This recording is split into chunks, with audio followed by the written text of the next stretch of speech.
Bien, ponencia inaugural de la 20ª Jornada de Historia Llerena, don Juan Eloy Gelabert González, porque aunque natural de Santiago de Compostela de procedencia balear, por lo que me ha aclarado hoy, se matriculó, hizo la licenciatura y el doctorado en la Universidad de Santiago de Compostela, culminada en el año 1981. Un año después era ya profesor titular y 7 más tarde catedrático de Historia Moderna, oficio que ha ejercido en la Universidad de Cantabria hasta su jubilación hace unos meses. Su formación como historiador se vio beneficiada de una estancia en el Instituto Internacional de Historia Económica Francesco Latini de Italia, una beca en el British Council de Londres y otra en la Comisión Fulbright.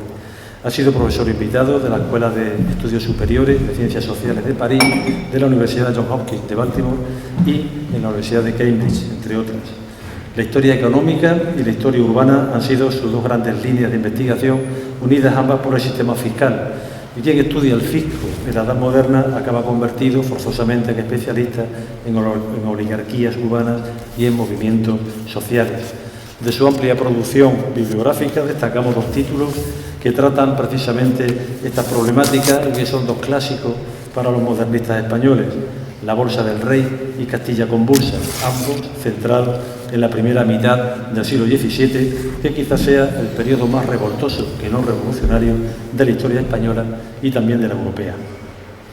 Orden y conflicto en la sociedad hispana del antiguo régimen, 1500 a 1700, es el título de su ponencia. Se trata de una mirada a la compleja realidad de la monarquía compuesta propia de la España de los Austrias, en comparación, estudio comparativo, a las europeas, estableciendo las razones políticas, institucionales, sociales y económicas que explican su deriva no revolucionaria. Una de estas razones, como él nos explicará, fue precisamente la fiscalidad, basada en España en la práctica del consentimiento, representada en el reino, en cortes o sin ellas. Otra en el papel pacificador de los grupos privilegiados y una tercera causa en la actitud de la corona hacia los revoltosos, una actitud entre prudente y proporcional. Con todos ustedes, don Juan Eloy Gelabert.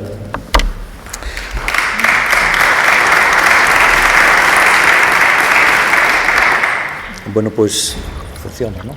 Esto sí. Sí, ahora está en rojo, ¿no?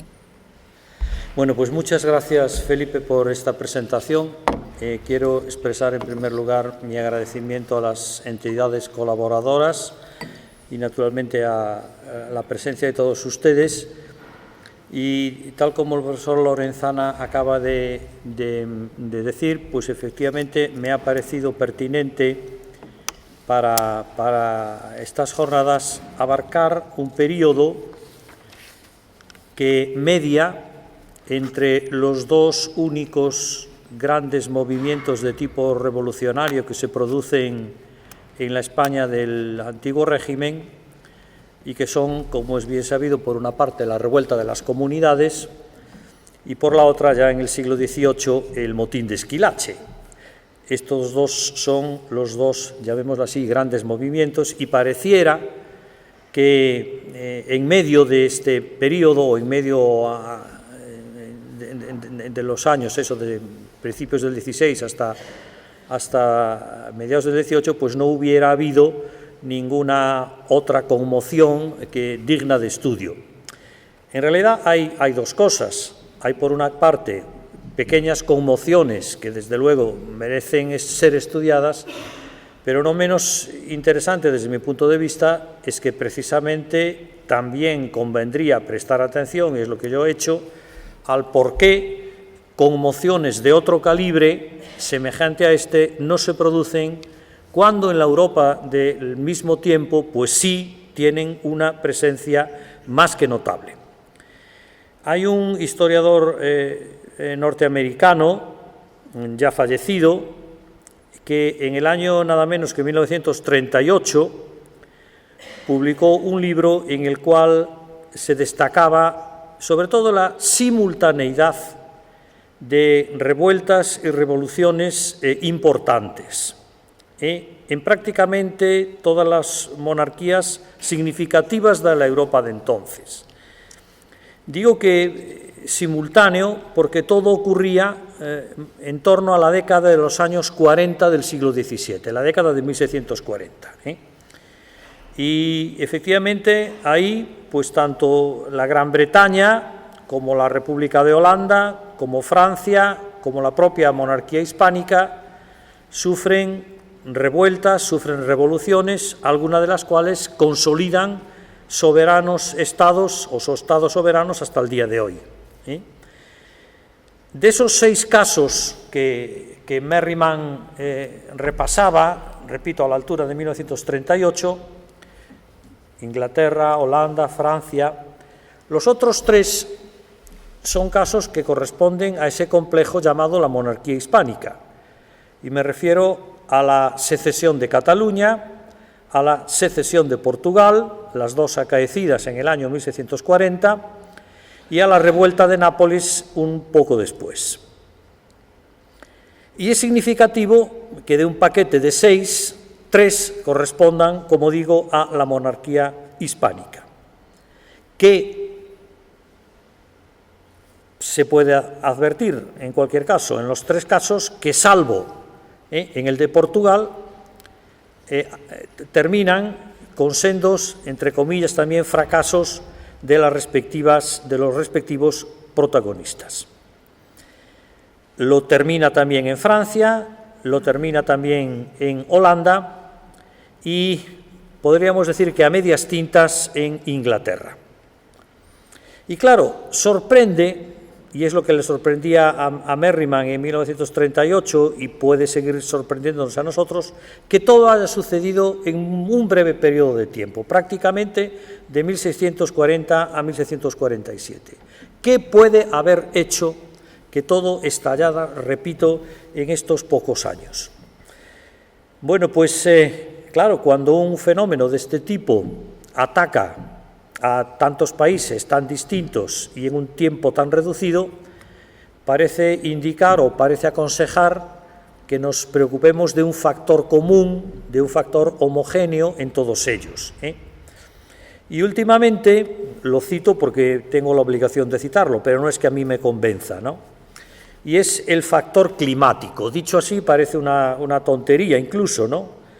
Pero claro, los factores climáticos en economías del antiguo régimen, economías antiguas, pues suelen provocar alteraciones en el volumen de las cosechas, estas pueden provocar hambre y naturalmente el hambre suele provocar motines, conmociones, etcétera, etcétera.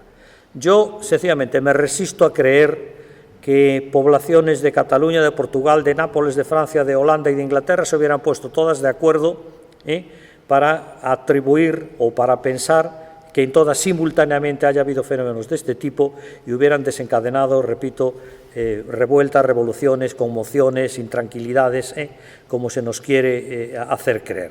Es una cosa que en algún momento me he ocupado de rebatir, no voy a entrar en ello ahora, pero en el texto escrito pues sí les indico las fuentes o los argumentos que utilizo para no estar de acuerdo con ellas. Después otra cuestión también de tipo general que suele invocarse, pero que es general para unos pero no para otros, o tiene, digamos, un grado de generalidad relativo. Es precisamente la configuración de determinados estados, es decir, cómo algunos estados con respecto a otros están configurados. Funcionan en algunos casos y no funcionan otros. Y desde luego se sostiene que en aquellos estados más débiles, y ahora explicaré qué se entiende por debilidad en este contexto, pues hay una mayor propensión a que haya movimientos de este tipo. Y ese tipo de estados débiles son aquellos en los cuales la unión entre las partes se ha producido por agregación, y esta agregación no ha tenido un carácter unitario, no ha fraguado en una unidad política simple. El ejemplo más claro es el de la propia monarquía hispánica. Estos llamados estados compuestos, entre los cuales, como digo, figura la monarquía hispánica, pues se han ido agregando por partes. Primero la corona de Castilla y la corona de Aragón, más tarde el reino de Navarra, después el reino de Portugal, en su momento el ducado de Milán, en otro momento el reino de Nápoles, en su momento el condado de Flandes, etcétera, etcétera, etcétera. Y es quizá el ejemplo más acabado de este modelo, digamos así, de Estado compuesto. Pero hay otros, aunque quizá unos más complicados y otros menos. El Imperio Alemán o el Sacro Imperio Romano Germánico.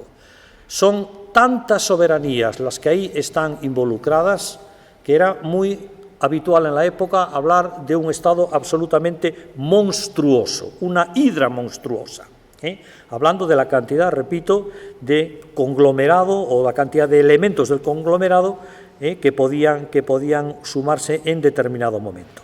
Otro caso es Inglaterra, o mal dicho, la Gran Bretaña, donde hablamos de un protoestado, Gales, de un semiestado, parte de Irlanda, y de dos soberanías que son por una parte Escocia y por la otra Inglaterra.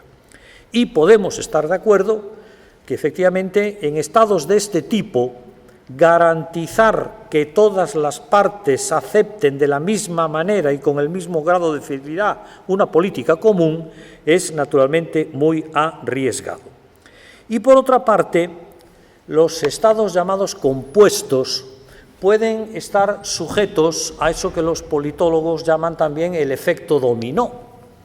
Y es que acaecido en un movimiento en una de las partes, ese movimiento pueda contagiar a los demás componentes del sistema. Y para que vean ustedes que no se trata de una presunción mía, sino de algo que tenían muy presente las gentes de la época, quiero leerles un párrafo escrito por el conde de Peñaranda al marqués de Caracena, precisamente a principios de los años 40 de esta década del siglo XVII. Y dice el conde de Peñaranda: a cada uno de los reyes se le mueven provincias cada año. Está hablando de Inglaterra, está hablando de Francia y está hablando de la monarquía hispana. Aclara: en España tenemos perdidas dos, y se refiere a Cataluña y a Portugal, como vuestra excelencia sabe. Y el invierno pasado se padecieron tales principios de alteración en Andalucía que fue menester tolerarlos sin castigo, y ya aclararé esto después. Y sigue: Sicilia ha estado para perderse, como me avisa el marqués de los Vélez en carta de 27 del pasado. Y en México han estado con las armas en la mano por el tiempo del marqués de los Gelbes. Y concluye: señor mío, en la monarquía que consta de muchos reinos y muy separados, el primero que se levanta va a gran riesgo, porque le pueden oprimir fácilmente los demás. Pero el segundo tiene menos peligro, y de ahí adelante cualquiera puede atreverse sin miedo. Y efectivamente el efecto contagio en algunas de estas monarquías compuestas funciona, y el caso quizá más claro sea el de Inglaterra. En cualquier caso, se trata de un elemento común a todos ellos, y por eso figura, digamos que en este epígrafe. El tercer elemento común que puede hacer que en determinado momento las cosas se pongan feas es el fenómeno religioso, o las derivas religiosas, o la confrontación religiosa. Vale para algunos estados, pero no vale para otros. Vale, por ejemplo, para Inglaterra y vale en alguna medida también para Holanda. Y cuando decimos que no vale en otros países, como por ejemplo en Francia, en Italia o en España, atención, no es tanto porque la materia de disentimiento sea la religión, como porque los religiosos sean protagonistas del fenómeno. Lo aclaro. En el caso de Inglaterra y en el caso de Holanda, la religión es materia de disentimiento. Yo casi me atrevería a decir que forma parte de uno de los rasgos del ADN de la Gran Bretaña hasta el día de hoy, en tanto en cuanto la reina de Inglaterra es también cabeza de la Iglesia de Inglaterra. Por tanto, el elemento religioso está, para bien o para mal, en la propia Constitución inglesa. Pero en el caso, por ejemplo, de la monarquía hispánica, y el caso de Castilla es particularmente importante, pero también el de Cataluña, es que si hay revuelta o revolución, en ambos casos, como tendremos ocasión de ver, los clérigos están en primera línea de combate cuando no han azuzado, y ya explicaré las razones, la génesis, la explosión de ese mismo combate. Como decía un militar de servicio en Cataluña en la revuelta de 1640, solo nos faltan los predicadores para hacerles perder la fe junto con la obediencia. Me parece que es otro texto bien significativo. Y en cuarto lugar, hay evidentemente otro factor común a todos estos fenómenos, aunque digamos que contagiado y por factores adicionales, etcétera, que después iremos viendo, que es lo que podríamos denominar el exceso del absolutismo o los excesos del absolutismo, y en particular los excesos del fiscalismo. No es casualidad que todos estos movimientos se produzcan bajo esa que llamamos, esa etiqueta que conocemos, con el nombre de Guerra de los 30 años. Empieza en 1618, termina en 1648. Claro, la guerra exige violación de privilegios, esfuerzos de tipo administrativo, fiscal, etcétera, etcétera. Y las poblaciones pueden verse acosadas, agobiadas, etcétera, etcétera, y reaccionar de la manera que estamos contando. Bien, pues el fiscalismo está presente de una u otra manera en todos ellos. Y efectivamente no es cuestión de ir desgranándolos caso por caso, pero en efecto, tanto en Cataluña como en Portugal, como en Nápoles, como en Francia, como en Holanda, no digamos como en Inglaterra, la guerra exige esfuerzos y rompe esquemas, repito, que por ser consuetudinarios, habituales, etcétera, etcétera, la gente trata de oponérseles. Bien, sobre este esquema tratemos de enfocar el caso concreto de España, dejando a un lado, por bien estudiadas y bien conocidas, digo, el intento secesionista catalán de 1640 a 1652 y la revuelta exitosa de Portugal de 1640. Decía este historiador americano que he citado al principio, Merriman, que lo peculiar del caso de España era que, habiéndole explotado la revuelta de Portugal, la revuelta de Nápoles y la revuelta de Cataluña, decía él, el corazón de la monarquía no se hubiera dejado contagiar por estos fenómenos, cosa que sí ocurre, por ejemplo, en Inglaterra. Es decir, Inglaterra, corazón en este caso de la monarquía, se ve contagiada por lo que ocurre primero en Escocia, luego en Irlanda y finalmente en ella. Esto es lo que aquí no hubo. No hubo, por lo menos, en la medida comparable o homologable con los otros grandes movimientos, lo cual no quiere decir que no hubo otra clase de movimientos de radio menor o de rango menor, repito, que merezcan nuestra atención. También quiero mencionar, antes de ir a mi explicación del fenómeno, otras explicaciones que se han ofrecido o que se han dado para tratar de explicar, como digo, esta ausencia de grandes movimientos. Una de ellas, pues con toda la autoridad que merece, es la del profesor John Eliot, que ustedes conocerán muy bien. Bueno, pues en un trabajo que, vamos, escasamente figura en la biografía del conde duque, porque precisamente trata de cosas que pasan después de la muerte del conde duque y que es un texto bien conocido para muchos de ustedes seguramente, la justificación que da Eliot para decir que aquí no hubo nada parecido a lo que pueda haber habido en Francia, en Inglaterra, etcétera, etcétera, reside precisamente en que el rey supo deshacerse a tiempo del principal responsable de una política que podía haber causado eso. Y me refiero naturalmente a la caída del conde duque de Olivares en enero de 1643. Y con sus propias palabras, dice Eliot, no obstante todas las cargas y las desdichas de la guerra, no hubo una fronda en Madrid. Y no hubo una fronda en Madrid porque el causante de que en Madrid pudiera haber una fronda dejó la corte, como digo, en enero de 1643. Es una explicación que tiene sus puntos débiles y quiero aclararla. En primer lugar, dado que la guerra continuó, la presión no disminuyó. Es decir, caído Olivares, las políticas que podíamos etiquetar como olivaristas estuvieron tan presentes como cuando Olivares estaba en el poder. Y hoy día que podemos cuantificar con detalle, por ejemplo, la presión fiscal sobre los contribuyentes, sabemos a ciencia cierta que la presión fiscal no disminuyó hasta 1688, o empezó a disminuir hasta 1688. Y es lógico que así fuera, dado que la guerra continuó, esas políticas que podían haber causado el malestar continuaron.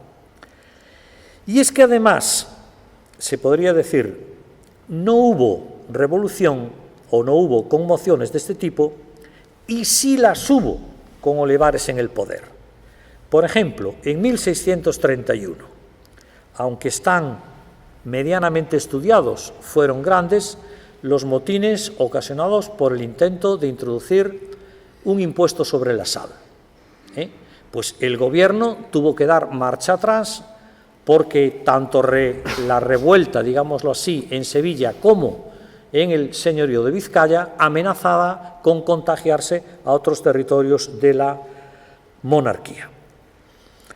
El que algo aquí tenía que pasar es algo que me parece que hasta preveía mucha gente en su momento, ¿no? Tanto extranjeros como españoles, ¿no? Es decir, parece mentira que un país que está sufriendo y que está sobrellevando una carga tan pesada como es toda serie de compromisos que tienen en el exterior, pues no responda de otra manera, digámoslo así, más activa, ¿no? Solamente quería mencionarles a ustedes, a la altura de 1650, lo que dice un viajero, bueno, y político inglés que viene a España a negociar un préstamo en favor de Carlos II de Estuardo y dice, la monarquía es una clase de gobierno de la cual el mundo está cansado. Esto está escrito en 1650. Dice que es cosa del pasado en Inglaterra, efectivamente, le habían cortado la cabeza al rey el año anterior, ¿no? Que es cosa del pasado en Inglaterra. Está en vías de serlo en Francia, porque efectivamente en esos años reina la fronda.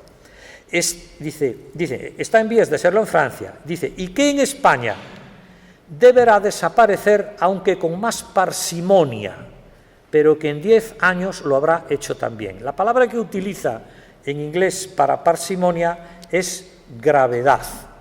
La palabra gravedad en el siglo XVI y también en el XVII y desde luego hoy tiene otro aspecto que no es precisamente el relativo a la enfermedad, ¿no? La gravedad no es que esté uno muy grave, no, sino la pesadez en hacer las cosas, la lentitud en hacer las cosas. Pero, como digo, Lord Clarendon está convencido de que efectivamente tarde o temprano esto habrá de llegar.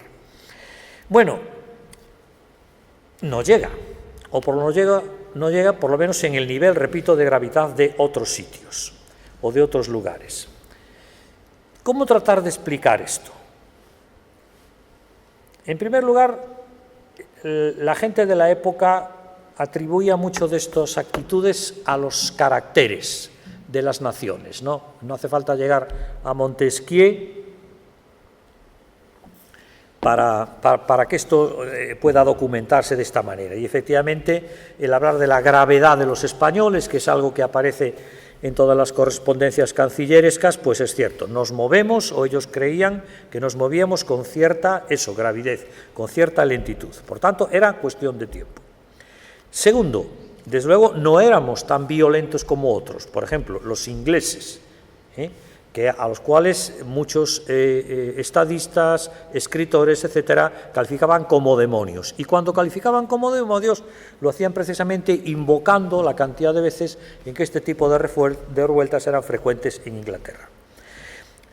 En época más moderna, aparte de lo de Eliot, no hubo revuelta porque en 1643 el rey se despachó con el eventual causante de todas ellas, digamos que otros historiadores han hablado de cosas que sí podemos empezar a tomarnos más en serio. Y es que este sistema político, como recordaba hace un momento el profesor Lorenzana, era un sistema regido por lo que una historiadora norteamericana, y yo creo que con razón, llama una flexibilidad sistémica. Es decir, era un sistema capaz de adecuarse y de moverse a las circunstancias del momento. Y lo hacía, además, en un punto o en un campo que, precisamente, si no existía esta fiscalidad, probablemente, como acabo de decir, constituía un elemento de tensión. Y me refiero al fiscalismo en su versión más descarada, que es precisamente la recaudación de tributos. ¿Por qué es así? Porque a diferencia de lo que existe en otros países, el sistema fiscal y tributario español, castellano en particular, del siglo XVII, y todavía en los momentos más graves y donde el fiscalismo era más necesario, fue un sistema flexible en tanto en cuanto el impuesto era consentido. Y era consentido porque era un impuesto que se tramitaba a través de una institución llamada las Cortes de Castilla. Las Cortes de Castilla se reúnen más de 50 veces en los siglos XVI y XVII. Los Estados Generales de Francia se reúnen 5 veces entre 1560 y 1614 y no se vuelven a reunir hasta la Revolución, 1789. Y cuando el rey Carlos I de Inglaterra decide en 1629 no volver a convocar al Parlamento, la próxima vez que tiene que convocarlo, 1640, está a 9 años de que le corten la cabeza. ¿Entendido? Por tanto, esto de consentir que el impuesto pueda caer sobre los contribuyentes, vinculado al consentimiento por parte de una asamblea representativa, no es ninguna broma y aquí funciona con una flexibilidad harto notoria. Pero, más prueba del algodón, todos aquellos procedimientos fiscales que no hayan requerido el consentimiento de las Cortes son procedimientos abortados desde su mismo nacimiento. Y acabo de mencionar, por ejemplo, el de la sal en 1631. Pero hubo otros muchos, y no podemos entrar mucho más adentro. Esta característica es también de los propios monarcas, o más que de los propios monarcas, del propio modelo de monarca que aquí se predica. Y es un monarca, digamos que flexible también. Quiero leerles un párrafo de nada menos que don Diego Saavedra Fajardo, que escribe en su elogía, ¿no?, del príncipe cristiano. Dice: el rostro benigno del príncipe es un dulce imperio sobre los ánimos y una disimulación del señorío. Es decir, hay que ocultar en la manera de lo posible el peso de la mano y, sobre todo, hay que saber decir sí o decir no dependiendo de las circunstancias. Y yo aludía hace un momento que, efectivamente, incluso explotados algunos motines, podía suceder que, efectivamente, no hubiera castigo. Bueno, pues en una ciudad como Granada, 1648, hay un motín francamente serio, muy serio, muy serio.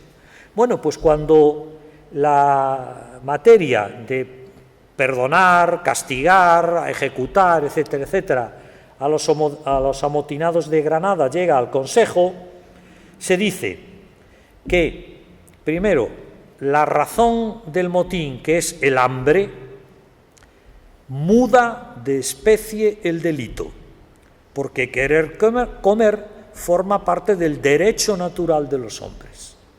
Y por tanto, el hambre muda de especie el delito. ya no puede haber rebelión, ya no puede haber sedición, no puede haber absolutamente nada.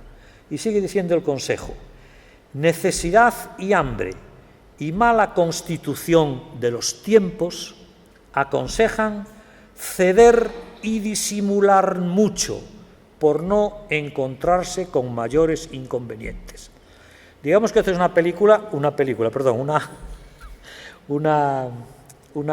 una manera de entender las cosas que puede traer, y de hecho trae graves inconvenientes, porque el no castigo a la ciudad de Granada en 1648 provoca que en 1652 muchos de aquellos protagonistas de la revuelta de Granada lo sean después en Córdoba y en Sevilla, y están perfectamente, podríamos decir hoy, identificados por las autoridades públicas. Y es que además hay un enorme margen de discrecionalidad.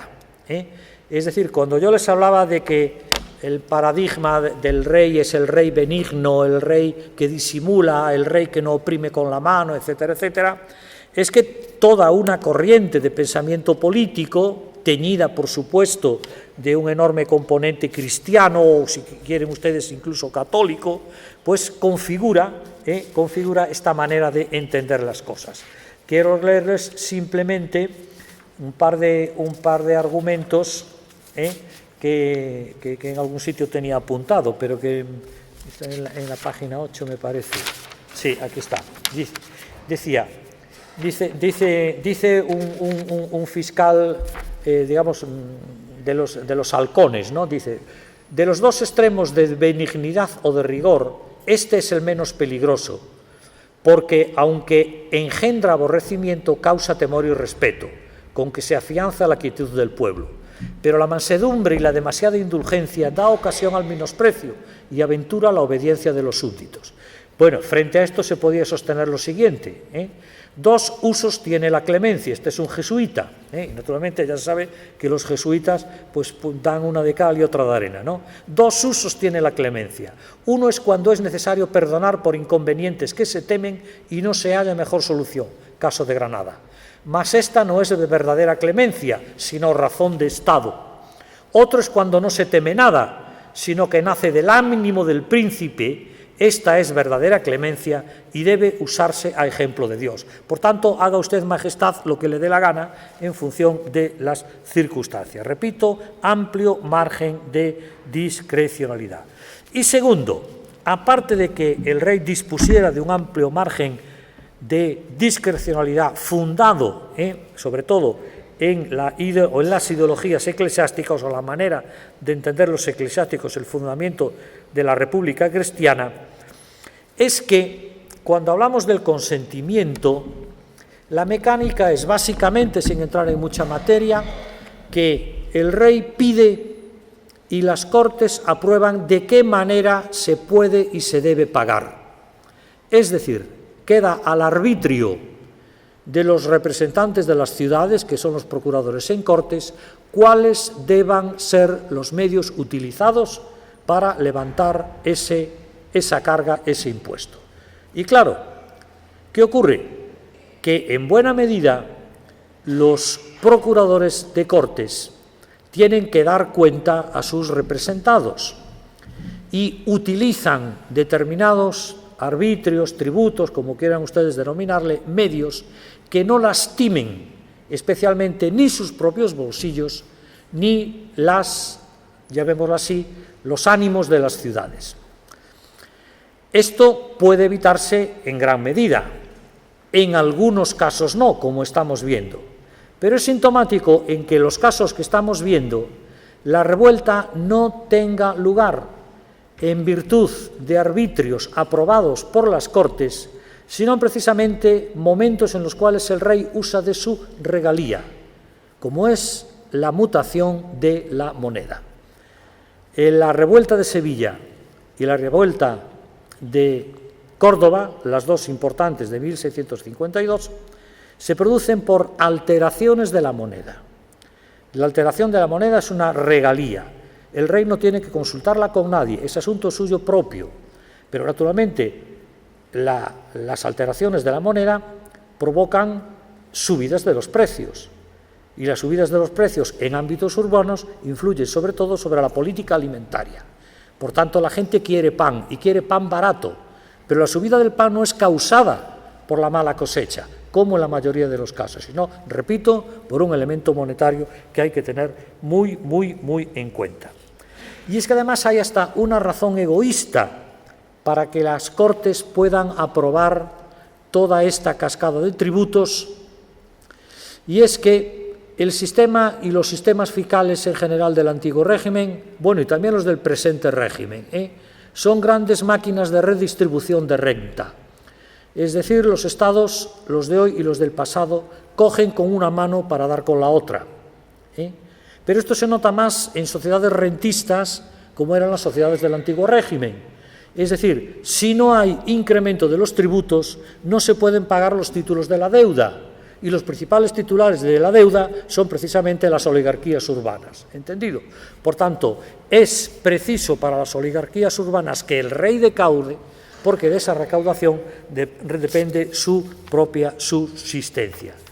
Esto quizás ayude a explicar también que cuando hay revueltas, son revueltas que ocurren sobre todo en las ciudades o en las grandes ciudades y raramente, aunque también hay casos en el campo. ¿Por qué? Porque el sistema fiscal montado como está para gravar a las ciudades no está montado para gravar el campo.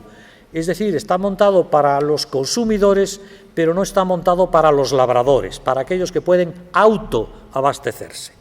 No puedo entrar mucho más allá, pero bueno, tanto en Andalucía como en Castilla-La Nueva, esto se ve con enorme claridad. ¿Podía haber sido más grave de lo que fue, lo poco que hubo? Pues claro que pudo haber sido más grave.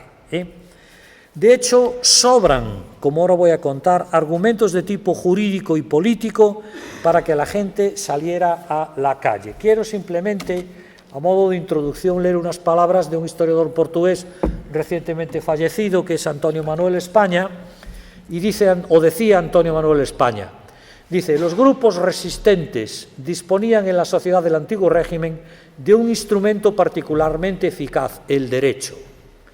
Por esto mismo, nada resultaba más eficaz que una estrategia de resistencia que demostrara que se estaba gobernando contra el derecho o contra la justicia, o que se estaba innovando de un modo imprudente.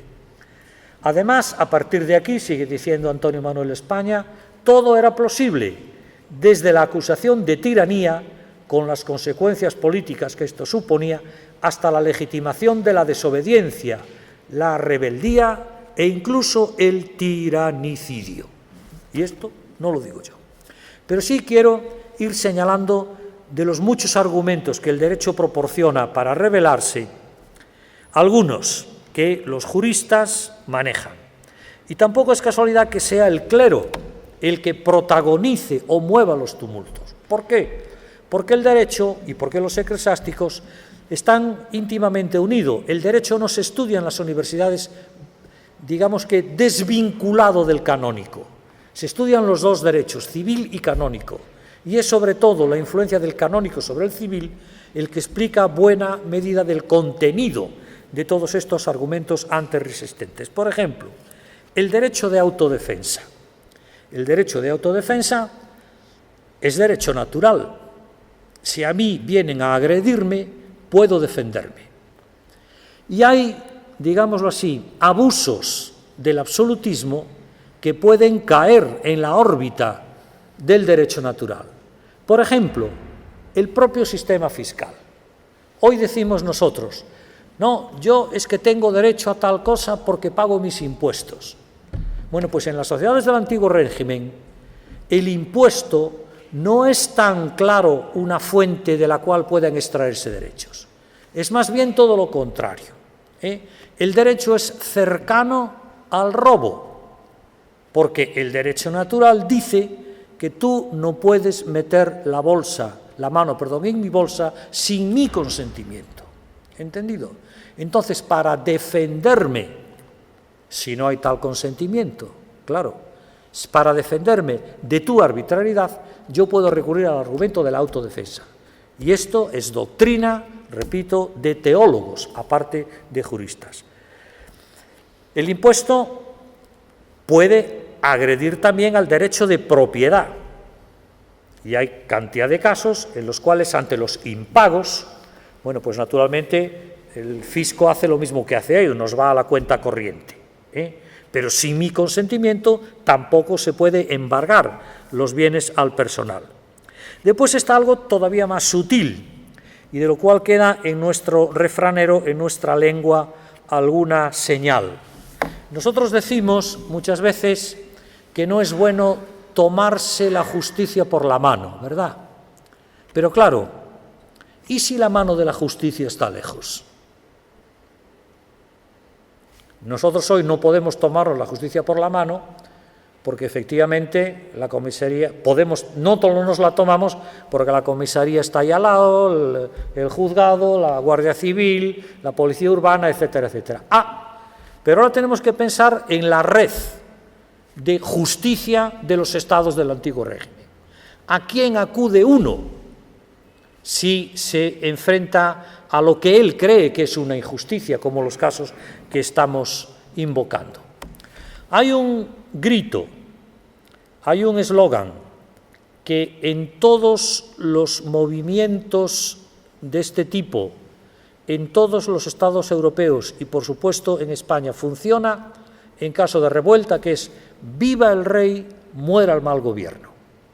Es decir, se invoca al rey como agente que puede solucionar los casos, que puede solucionar el caso. Se invoca al rey. Se invoca la presencia del rey en el momento. Y tanto en Sevilla como en Granada la gente sale a la calle y grita «Viva el rey, muera el mal gobierno». ¡Viva el rey!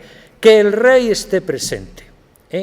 Porque el rey es lo que llamaban los juristas la lex animata, la ley viva.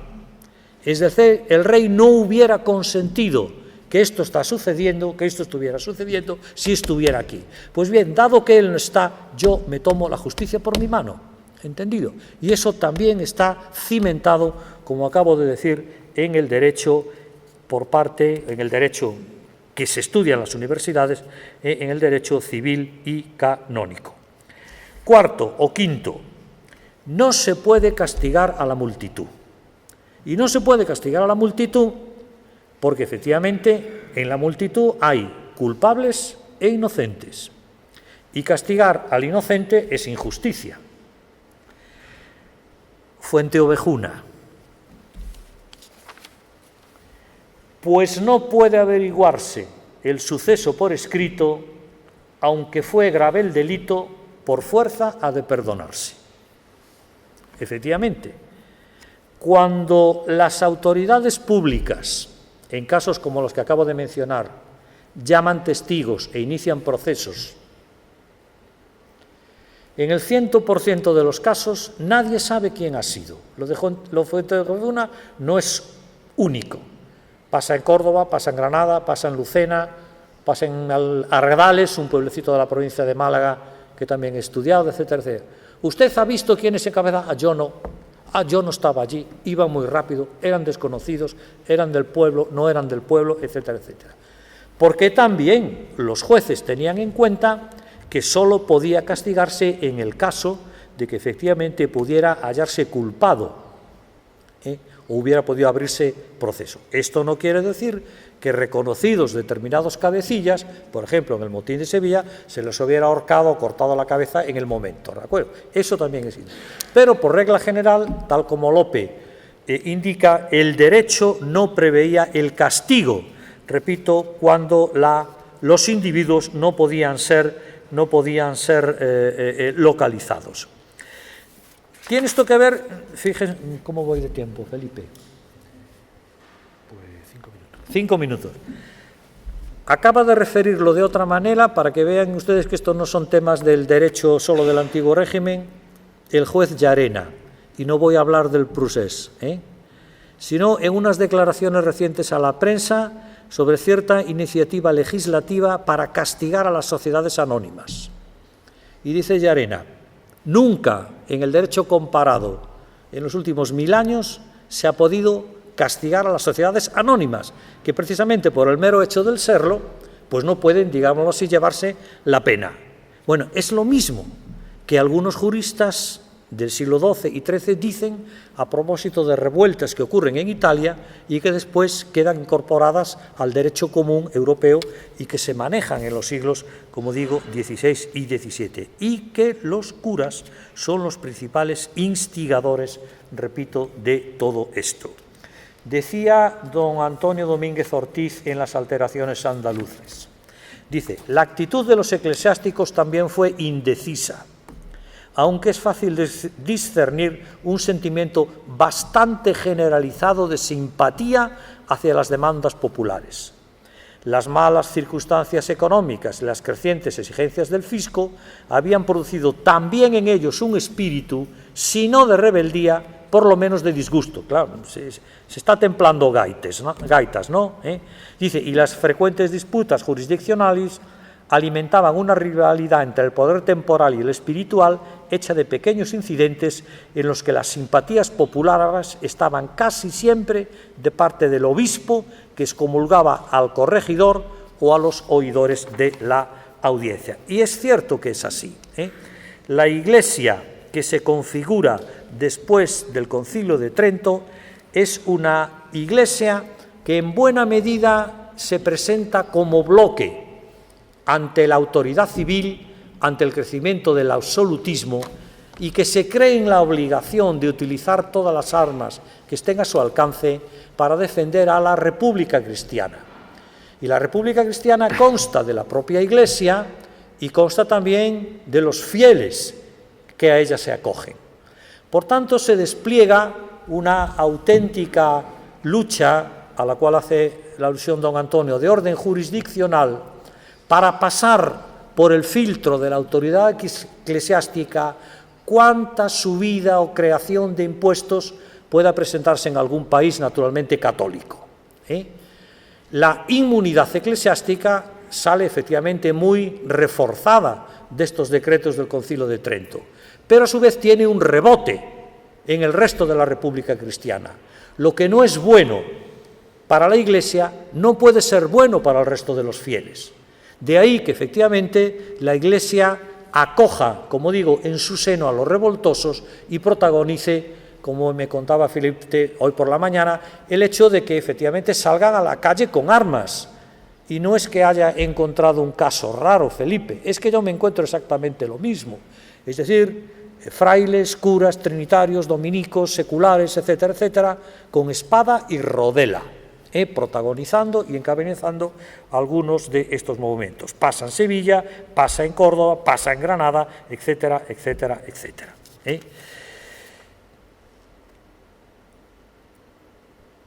Y no sé qué más podría añadir a todo esto que sí les estoy contando, o el que les estoy contando. Por ejemplo, el papel de la nobleza. Claro, en una sociedad que se ordena según un orden estamental y al cual a la nobleza se le asigna el papel de los guerreros, de los velatores, extraña que ante movimientos de este tipo, salvo en el último momento, como es el caso de Sevilla, la nobleza no intervenga. ¿Por qué? Porque se tiene que recurrir a ella habida cuenta de que tampoco hay un cuerpo policial tal como hoy lo entendemos. Y esto ayuda a explicar por qué los movimientos son tantos en número y pueden progresar. No hay nada que los frene. Y repito, solo en casos extremos, como es el caso de Sevilla, se presenta una auténtica batalla campal, insisto, incluso con artillería. Quería decir, simplemente para terminar, que incluso en casos graves, extremadamente graves, se castiga. Por ejemplo, he citado el caso de Sevilla con la identificación precisa de los cabecillas. Se les conoce, se les pone nombre y apellido en todos los relatos, ¿de acuerdo? Pero eso es perfectamente compatible con otras actitudes que toman las fuerzas vivas de Sevilla en medio del motín. Por ejemplo, les he dicho a ustedes que el motín de Córdoba y el de Sevilla se producen, por ejemplo, por la subida del precio del pan. La subida del precio del pan, a su vez, trae causa de la manipulación de la moneda. Bueno, pues cuando los revoltosos presentan a las autoridades civiles y eclesiásticas una especie de manifiesto o de programa que, entre otras medidas, prevé la vuelta de la moneda a los valores interiores a la manipulación, las autoridades dicen que sí, y la primera el arzobispo.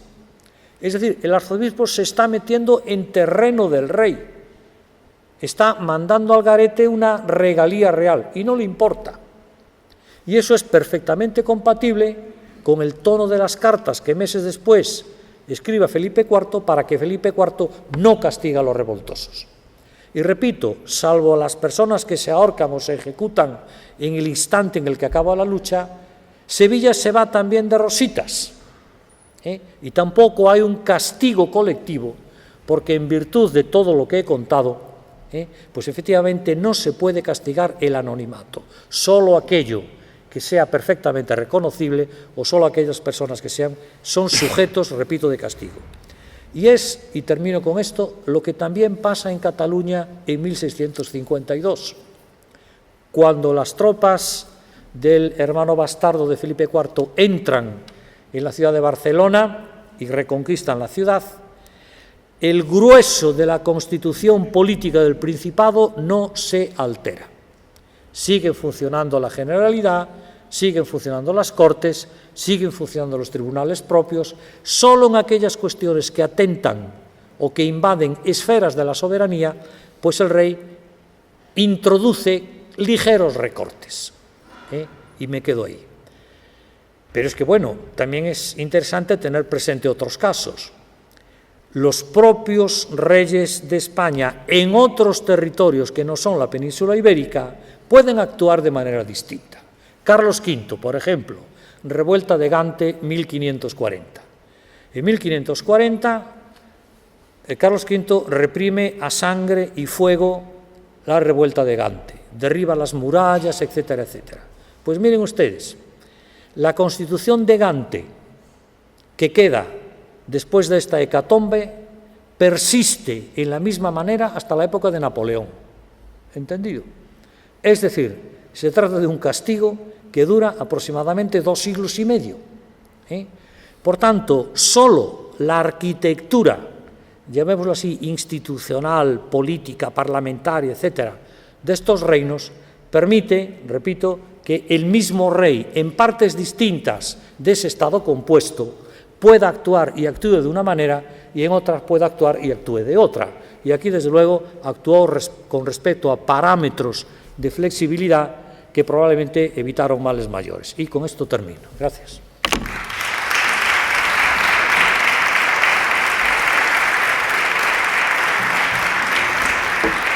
Muchas gracias, profesor.